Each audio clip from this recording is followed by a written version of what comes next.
Voilà, en principe, selon les indications de mon ordinateur, je passe en ce moment même en direct et vous me recevez. Comme d'habitude, Riwan est aussi devant son écran et me dit quelques indications en ce qui concerne le son. Aujourd'hui, nous avons Marc avec moi au temple, à l'orgue. Et je voudrais, comme d'habitude, dire quelques mots avant de lui laisser non pas la parole, mais la musique pour qu'il nous permette de faire un peu le vide à l'intérieur de nous-mêmes. Je voudrais saluer les amis confinés d'Australie, du Luxembourg, de la Belgique, de l'Allemagne, de l'Espagne qui nous regardent, et puis même de l'Hérault, de la Haute-Garonne, de la Loire et des Pyrénées-Atlantiques et peut-être même de la Vienne. Voilà, chers amis confinés, merci de nous suivre et de nous avoir rejoints. Aujourd'hui, petite surprise, puisque c'est un culte ou un dimanche d'école biblique. En tout cas, c'est ce que j'ai retrouvé dans mon agenda qui prend la poussière sur le coin de mon bureau. Aujourd'hui, aurait dû avoir, et peut-être même qu'ils sont là, les enfants de l'école biblique. Alors, comme toujours, comme souvent, quand les enfants sont là, une histoire. Et aujourd'hui même, vous en aurez deux, mais je vais les dire à la fin, tout à fait à la fin. Voilà, comme ça vous permettra de vous préparer à les écouter. Et quand je dis tout à la fin, c'est tout à la fin après le dernier morceau d'orgue. Et il y aura deux histoires, entre autres une histoire qui va rétablir la vérité sur cette bestiole. Là, j'ai oublié son nom, mais vous savez, c'est une bête qui a juste une seule corne là sur le fond. Ça va me revenir tout à l'heure. Alors, puisque vous êtes arrivés, que vous vous êtes installés, merci à Marc de nous permettre de rentrer dans ce culte en paix et en musique.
Là où deux ou trois sont réunis, je serai au milieu d'eux, avait dit Jésus.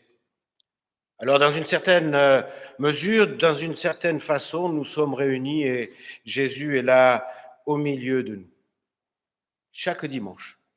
Le Christ, le vrai pasteur, nous accueille. Ici, pas en ce moment, mais là où nous sommes. Là où nous en sommes. Il accueille en tout lieu, en divers lieux, et ils sont nombreux, toutes celles et tous ceux qui se réclament de lui. Il appelle chacun de nous par son nom, chacun en particulier. Il nous invite à écouter sa voix à travers celle des autres, à travers les événements qui surgissent dans notre quotidien. Et c'est en son nom que je vous dis que le Seigneur, le bon berger, vous donne grâce et paix. Vous l'avez vu avec le lien qui vous est parvenu, le psaume du jour, c'est le psaume 23. Ce psaume que nous connaissons tellement, que nous connaissons si bien, que nous aimons. Ce psaume que même ceux qui ne sont pas familiers avec la Bible connaissent, puisque dans n'importe quelle série américaine, dès qu'il y a une scène dans un cimetière, c'est toujours le début du psaume 23 qui est lu. Alors, En guise de louange, je vous invite à entendre une traduction, donc une interprétation un peu actualisante de ce psaume 23. Le Seigneur est mon guide en qui j'ai toute confiance. Ce qu'il me faut vraiment, je l'aurai toujours avec lui. Ce que je me procure, c'est lui qui me le donne. Aliments et frères, plaisir et travail, et ce dont j'ai le plus soif, il me l'assure. Pour lui, je suis quelqu'un. Il a une parole pour moi. Il me donne du repos là où je suis bien. En lui, je me retrouve. Je m'inspire de lui pour mon action. Je suis en bonne voie. Il se fait un honneur de m'accompagner mystérieusement, même quand je me sens au fond du trou, quand je broie du noir ou que la mort me frôle. Je n'ai pas peur. Tu es là, comme une ombre sur moi. Comme une main sur mon épaule, me voilà rassuré. Parfois, je me trouve entouré d'ennemis, ou en moi-même, je me vois divisé. Alors, pour refaire mes forces, tu m'invites à ta table. Tu me réconcilies avec moi et avec les autres, et aussitôt, c'est la fête. Oui, ce que tu veux, c'est que je vive bien. Oui, ce qui est vrai, c'est que tu ne nous lâches pas. Ton amour est comme une maison. Et chose formidable, chacun d'entre nous y a sa place. Amen.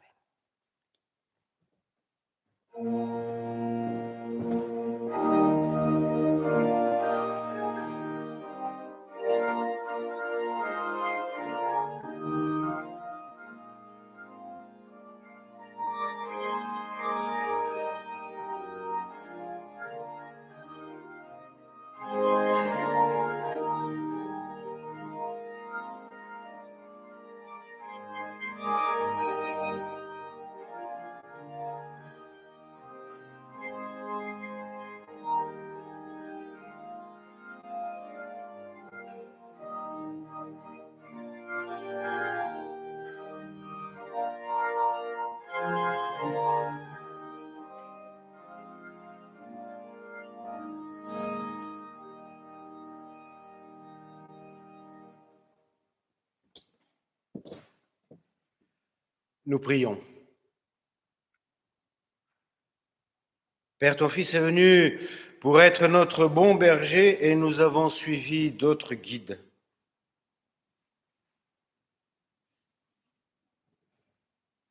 Ton Fils est venu pour être le pain de vie et nous n'avons pas eu faim de ta présence. Ton Fils est venu pour être notre lumière et nous avons marché dans l'obscurité.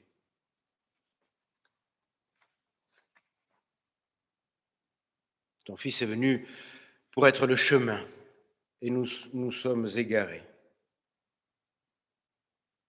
Ton Fils est venu pour être la résurrection et la vie. Aujourd'hui, ton pardon nous arrache à la mort et nous donne de participer à la vie qui n'aura pas de fin et qui commence dès maintenant, dans ce que nous disons et dans ce que nous vivons de la rencontre avec toi. Oui, tu veux être notre berger pour que nous ne manquions de rien, mais tu le sais, de nombreuses voix s'adressent à nous, proposant d'autres chemins. Et nous avons parfois du mal à discerner quelle est la bonne voie, celle que nous devons entendre et celle que nous devons suivre.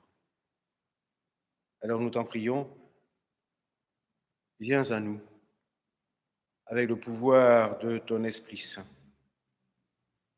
Alors nous pourrons entendre quelle est ta voix dans le tapage de notre temps. Nous pourrons rester sur ce chemin que ton projet pour chacun d'entre nous a ouvert. Oui, nous comprenons que tout cela, nous pouvons te le dire au nom de ton Fils. Et nous te disons notre reconnaissance, car c'est lui qui nous relève lorsque nous tombons, qui nous redresse lorsque la vie nous courbe, qui nous tient debout lorsque nous tremblons. Amen.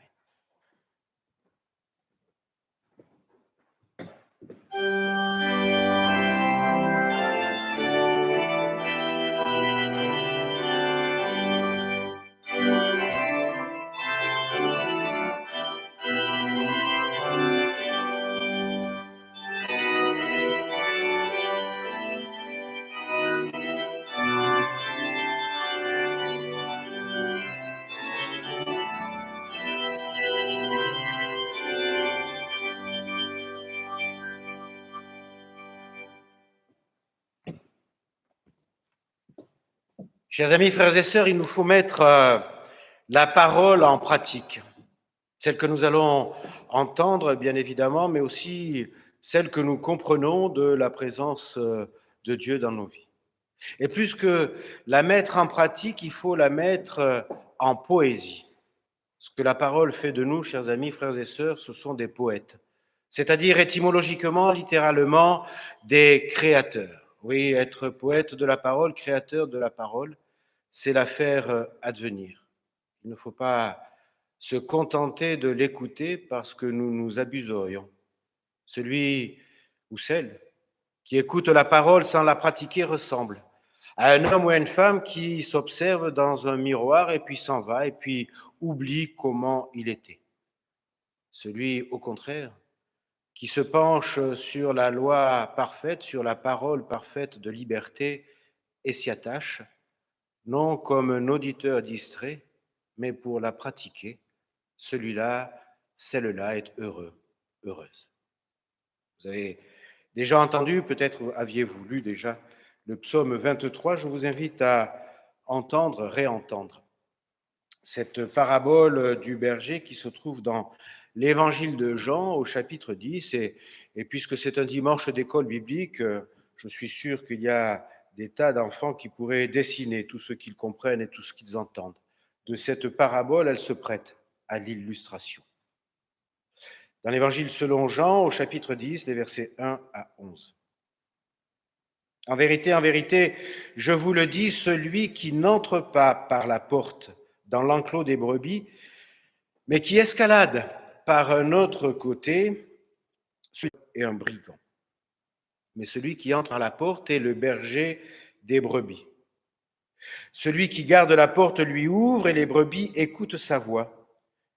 Les brebis qui lui appartiennent, il les appelle, chacune par son nom, et il les amène dehors.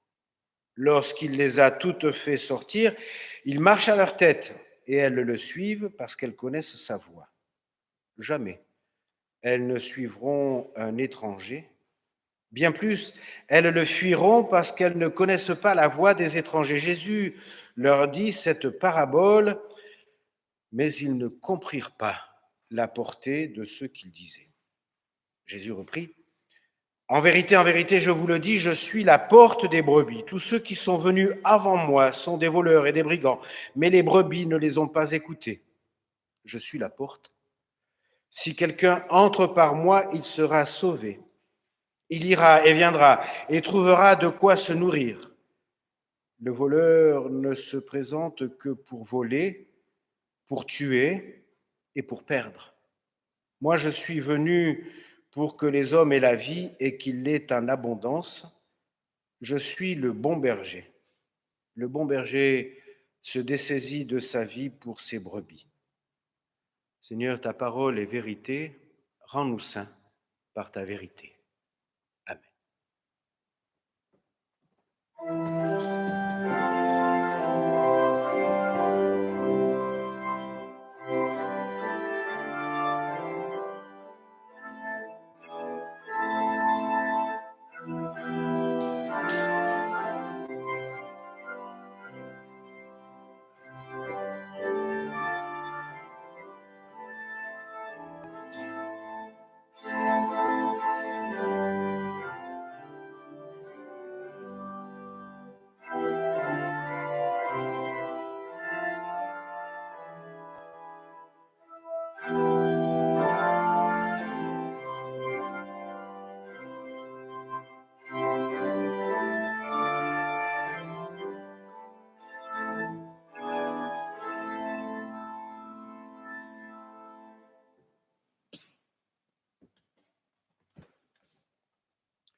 Donc c'est une bien belle bergerie.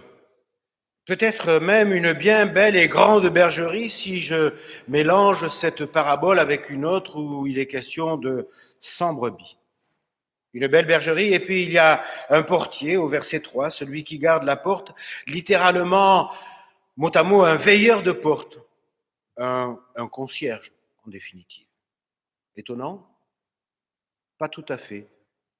Plutôt logique, Surtout après avoir entendu le début de la parabole, en vérité, je vous le dis, celui qui n'entre pas par la porte dans la bergerie, mais qui escalade par un autre côté, est un voleur et un brigand.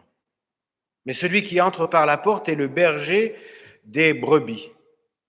Alors après avoir entendu ça, je me suis dit quand même que le voleur aurait tout aussi bien pu entrer par la porte. Après tout, des histoires de voleurs, de cambrioleurs qui rentrent par la porte, il y en a plein dans les journaux. Mais peut-être que le portier, dans ce texte, a été mis là par un rédacteur un peu à la dernière minute, justement pour que des petits malins comme moi ne se disent pas le voleur aurait pu entrer par la porte.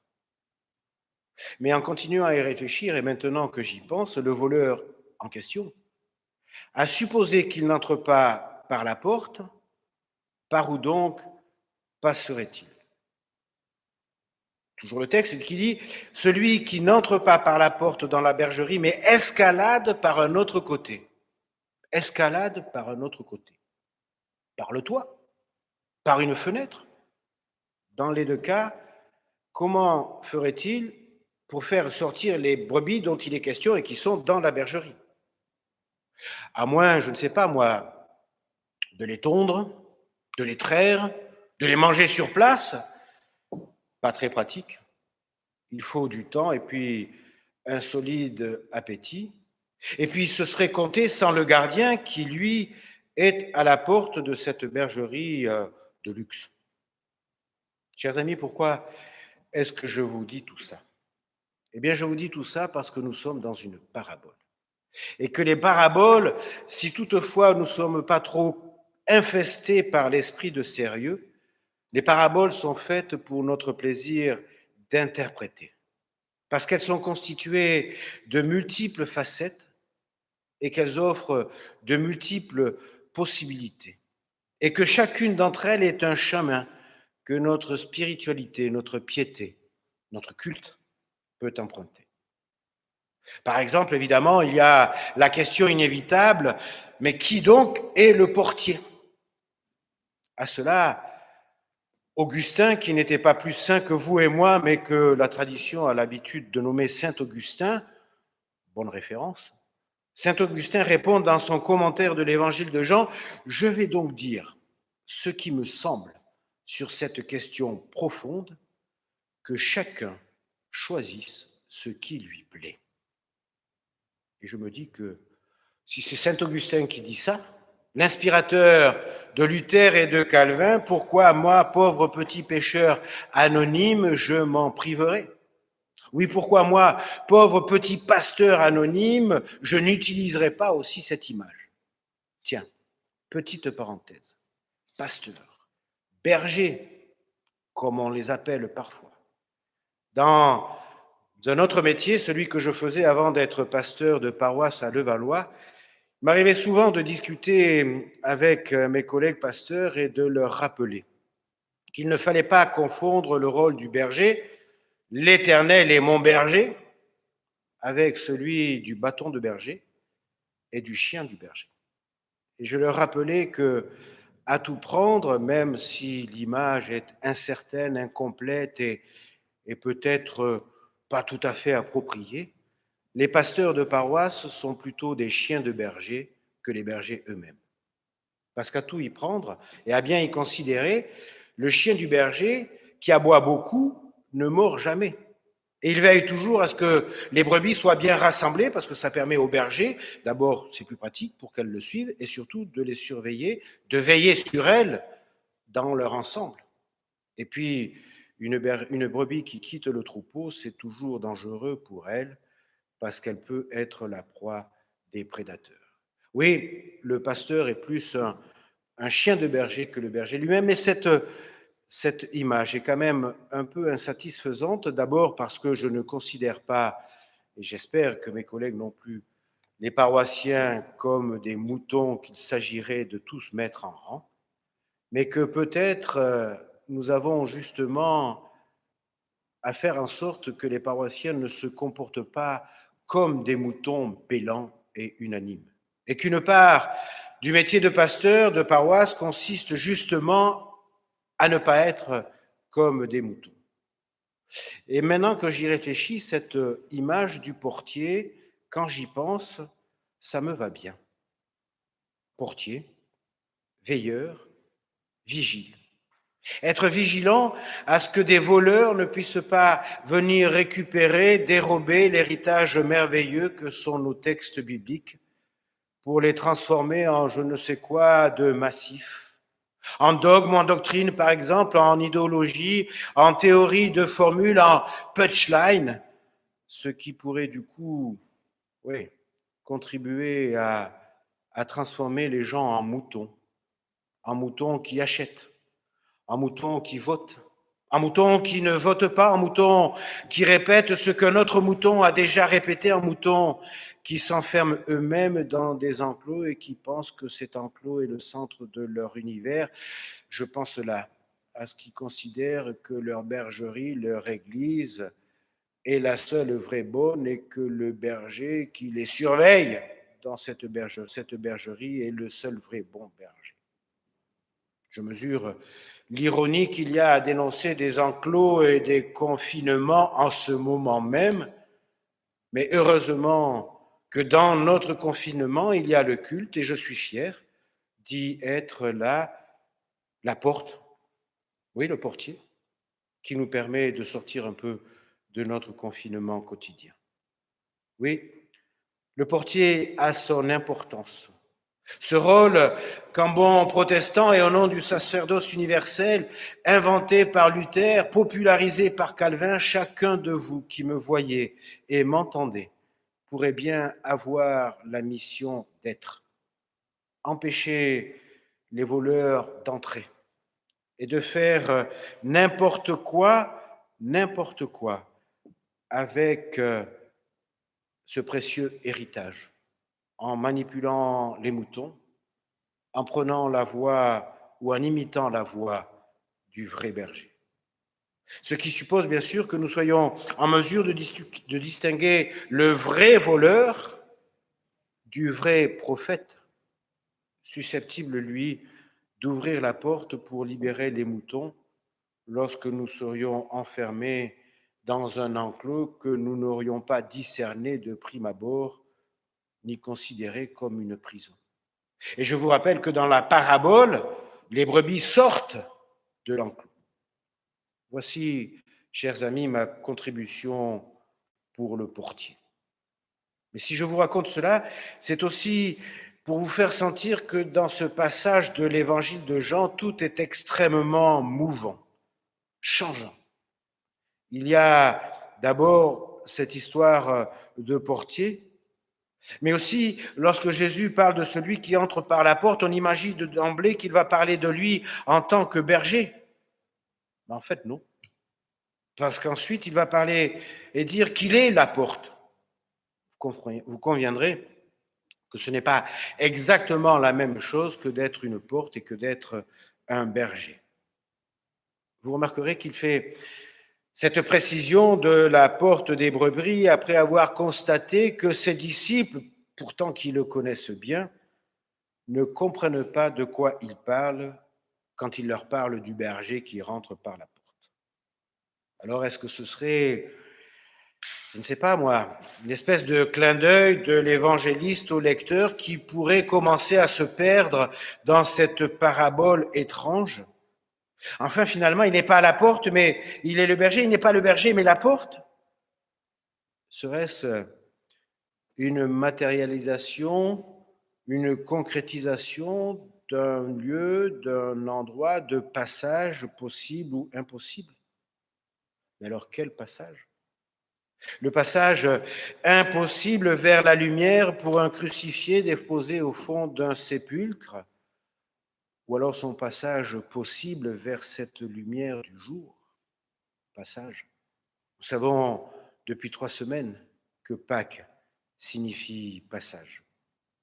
Le passage possible d'un noyé au fond du Jourdain vers un nouveau souffle, un second souffle, lui permettant de rejoindre ses nouveaux frères et sœurs qui l'attendent sur l'autre rive, comme lui baptisé, c'est-à-dire plongé, immergé, noyé. Le passage possible ou impossible d'un monde ancien à un nouveau monde. C'est aussi un passage de l'Écriture particulièrement difficile à interpréter que ce texte, dont la clé semble justement ne pas être une clé, mais la porte qui permet d'ouvrir ce passage et de comprendre que le Christ lui-même est celui qui sera le lieu de passage de tous les moutons vers de nouveaux pâturages, transformant cette prison dans laquelle ils étaient enfermés, peut-être une prison de contraintes légalistes, de lois absurdes, en véritable bergerie, en véritable gîte, c'est la traduction exacte, en véritable havre, où les brebis pourront venir se reposer, à l'image de ce que doivent être nos rassemblements de chrétiens, de gens à Christ, à l'image de ces rassemblements que nous devons faire où se rejoignent, se rassemblent les fervents adeptes dont la mission est de proposer le salut à tout le monde, mais qui doivent aussi prendre le temps de se retrouver, de se recueillir, de s'accueillir, de partager le pain et le vin, la parole et la prière. Mais bien sûr qu'il est, lui, cette porte. Cette porte entrebâillée, c'est-à-dire laissant la liberté de juger si on va la passer ou pas. Mais de toute façon, une porte qui ne sera jamais refermée.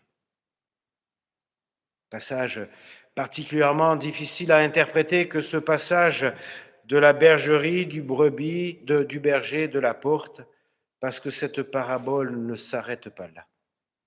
Tout de suite après nous avoir convaincus qu'il était la porte par laquelle les moutons pourront passer pour trouver la liberté, il dira finalement que c'est lui le berger, le bon ou le beau berger. Deux possibilités offertes par le mot grec de kalos qui a donné en français la calligraphie, la belle écriture. Par curiosité, je suis allé regarder dans plusieurs, 5 ou 6 traductions françaises de ce passage de l'évangile de Jean. Aucune ne s'aventure à traduire « je suis le beau berger », alors qu'en grec, beau et bon sont signifiés ensemble. Manifestement, pas pour nous. Peut-être que l'esprit de sérieux dont je parlais tout à l'heure prend le dessus. Alors, bien sûr, nous avons sélectionné la bonté plutôt que la beauté. Nous aurions pu ne pas le faire, et peut-être que cela aurait changé beaucoup de choses dans la perception que nous avons de Jésus. Mais bien sûr, frères et sœurs, que l'Évangile est beau. Bien sûr que la bonne nouvelle est belle. Pourquoi? Pourquoi nous priver de cette dimension-là, puisqu'elle est contenue littéralement dans l'autodéfinition que Jésus lui-même fait de lui dans cet évangile de Jean. Chers amis, frères et sœurs, j'ai bien conscience de vous avoir proposé ce matin un bouquet de significations. Mais c'est tout simplement que ce récit est fait comme cela. Lorsque nous osons le prendre pour ce qu'il est, un bouquet intentionnellement pas encore tout à fait bien ordonné comme celui que j'ai derrière moi. Alors, oui, finalement, je veux bien. Je veux bien que Jésus soit cette porte entr'ouverte. Et je veux bien aussi, comme le dit saint Augustin, qu'il soit la porte, et aussi le berger. Mais je veux bien aussi qu'il soit au milieu des brebis, comme une brebis. Il a été mené à l'immolation, dit le prophète. Et comme il connaît bien le sort des brebis, il nous offre le moyen d'y échapper. Et finalement aussi, je veux bien qu'il soit le portier, je veux bien qu'il soit toutes ces figures de l'humain et du divin, de l'animal et même d'un objet comme une porte, puisque c'est par lui que ces textes ont été composés. que c'est dans son souvenir que des milliers et des milliers de miches de pain ont été partagées, que c'est à cause de lui que nous avons entrevu la signification du salut derrière cette porte, que c'est lui que nous confessons et que c'est à cause ou grâce à lui que nous sommes lents et que je tente d'interpréter devant vous ce texte. En fait, fondamentalement, je ne peux pas dire qui il est vraiment. Mais je peux vous dire, comme un fait incontestable, qu'il réveille l'inspiration depuis plus de 2 millénaires sans constituer. Tout ce que je sais, c'est qu'une porte s'est ouverte dans un matin de Pâques et que cela produit une ferveur qui ne s'éteint pas. Et ce que je sais, c'est que par celui-ci, dont le dernier évangéliste dit qu'il était la porte, le beau et le bon berger, et pourquoi pas aussi le portier, et pourquoi pas aussi une brebis parmi les brebis, ce que je sais, c'est que c'est par lui que je comprends ce que Dieu fait pour chacun d'entre nous. Amen.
Et je vous invite à suivre la confession de foi qui est extraite de notre livret liturgique du temps de Pâques dans lequel nous sommes.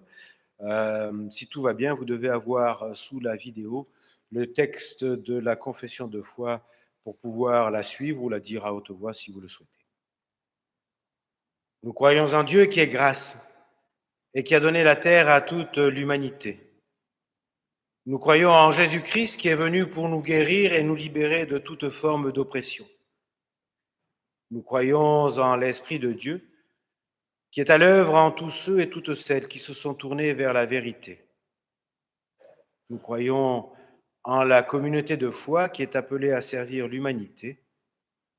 Nous croyons que la grâce de Dieu est la promesse pour tous d'un ciel nouveau, d'une nouvelle terre, où justice et paix s'embrasseront. Amen.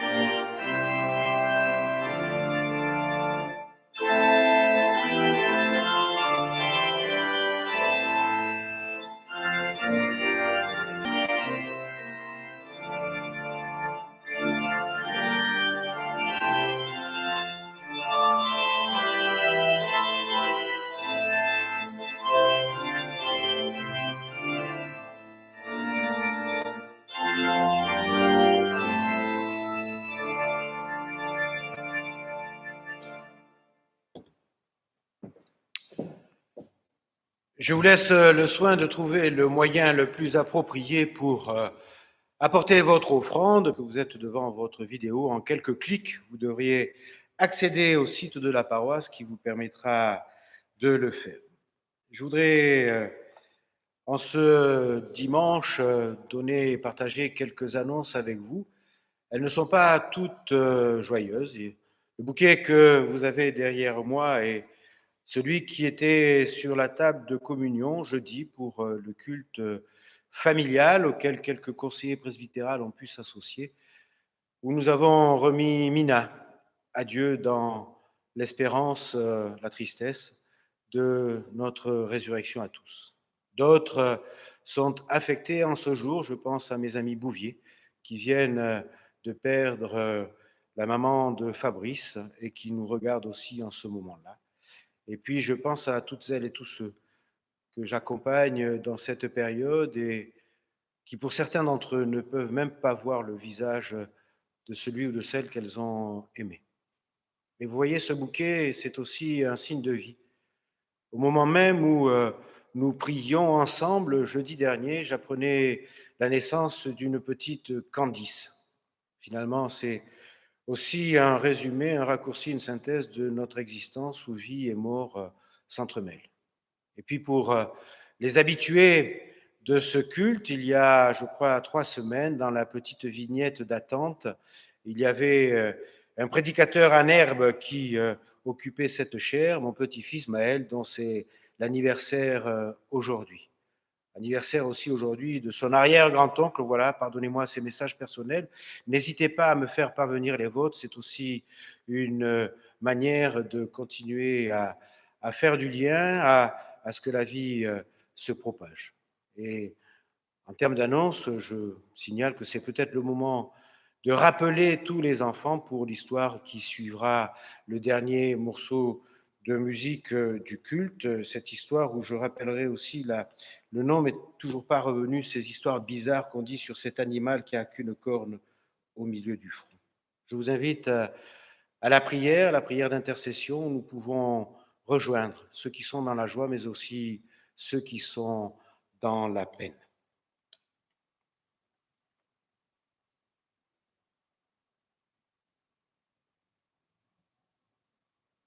Ô notre Dieu, notre Père, tu as envoyé ton Fils pour qu'il demeure ton berger parmi nous, le bon berger.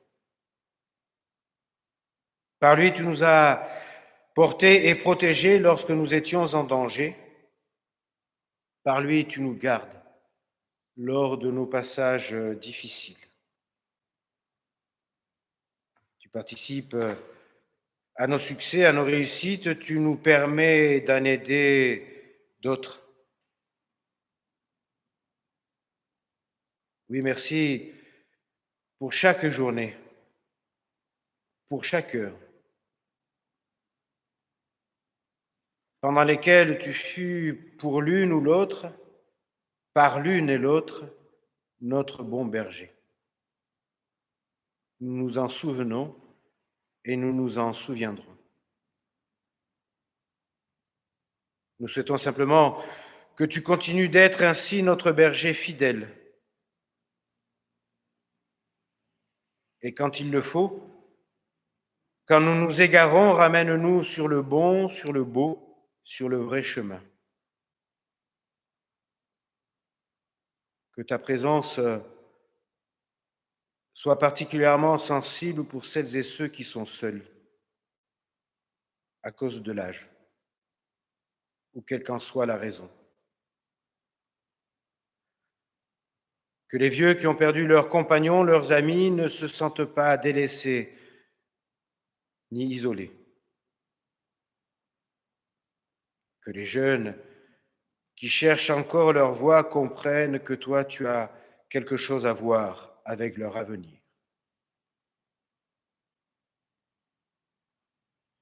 Permets que celles et ceux qui sont malades ou affaiblis aient quelqu'un pour les écouter, les entourer, les encourager.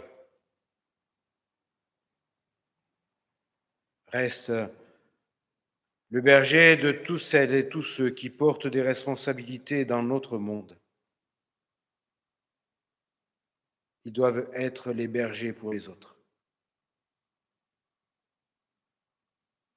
Dans le monde du travail, dans les écoles, dans la politique, dans l'Église. Rends-les capables de prendre au bon moment les bonnes décisions pour le bien de tous, pour l'avenir de tous. et ne nous laisse jamais oublier que chacune et chacun d'entre nous a sa part de responsabilité dans ce monde. Accorde-nous d'être de bons bergers les uns pour les autres, ayant des égards les uns pour les autres, prenant chacun soin des autres.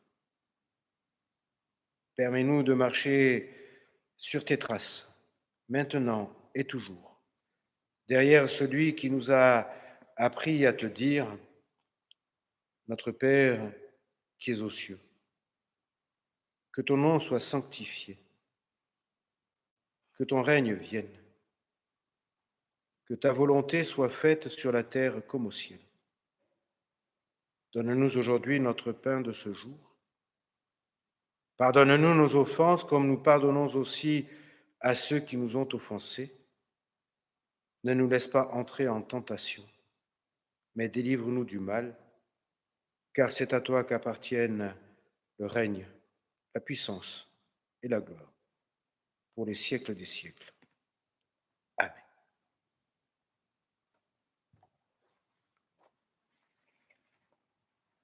Frères et sœurs, la grâce et la paix sont avec celles et ceux qui aiment le Seigneur Jésus-Christ.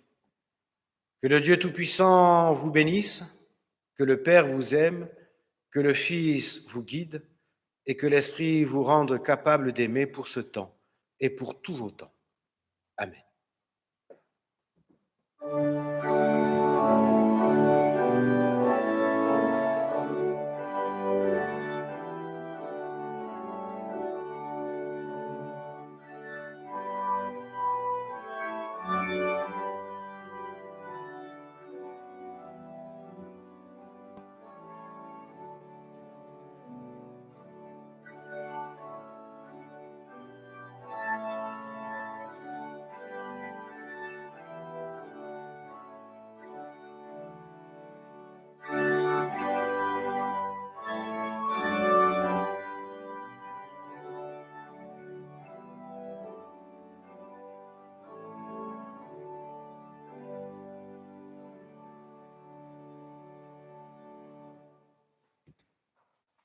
Les enfants nous ont rejoints.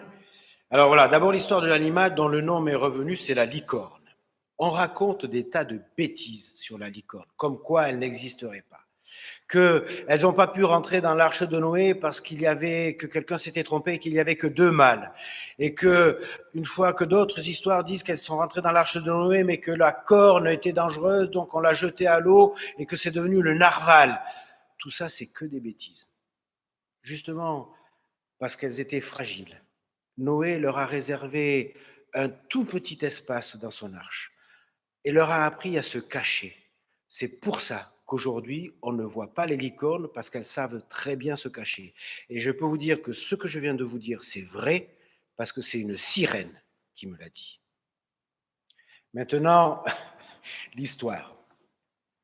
C'est un professeur, un maître d'école qui a apporté, c'est une histoire d'avant, mais peut-être que ça va être une histoire dans pas longtemps, qui a apporté des ballons à l'école et qui a demandé aux enfants de les gonfler. Et que chacun inscrive sur le ballon gonflé son prénom. Et le professeur a jeté après tous les ballons dans le couloir, les a agités de manière à ce que tous les ballons se mélangent. Ensuite, il a donné 5 minutes à chacun des enfants pour retrouver le ballon sur lequel il avait inscrit son nom. Alors les enfants sont tous allés dans tous les sens dans le couloir, regardant frénétiquement, mais quand le temps, 5 minutes, a été écoulé, aucun n'avait retrouvé son propre ballon. Alors le professeur a dit à chacun de prendre le ballon le plus proche de lui et de le donner à celui dont le nom était inscrit sur le ballon. En moins d'1 minute, chacun avait récupéré son ballon. Frères et sœurs, les ballons, c'est comme le bonheur. Personne ne le trouvera s'il cherche le sien seulement. Au lieu de cela, si tout le monde, chacun, se soucie les uns des autres, alors chacun trouvera son bonheur plus aisément. Je l'ai trouvé sur Internet et partagé, c'était la mention Je le mettrai sur le site de la paroisse dans les heures qui suivent. Bon dimanche, bonne semaine, à dimanche prochain.